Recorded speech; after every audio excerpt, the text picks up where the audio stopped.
আমি মাননীয় প্রধানমন্ত্রীর কাছে আমি একটা দাবি জানাবো, এটা মনে করি যে আমি সাধারণ ছাত্রের পক্ষে আমি দাবিটা জানাইতে চাই।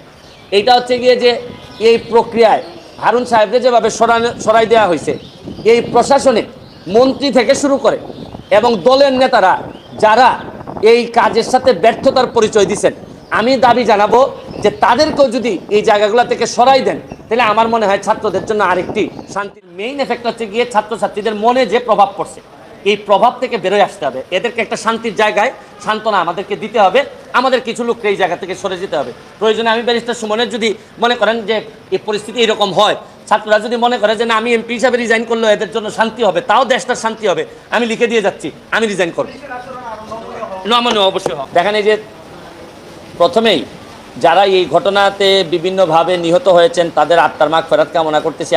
আমরা সবসময় এইসব বিষয় নিয়ে প্রতিবাদ করেছি। আজকে জানেন যে 6 জন সমন্বয়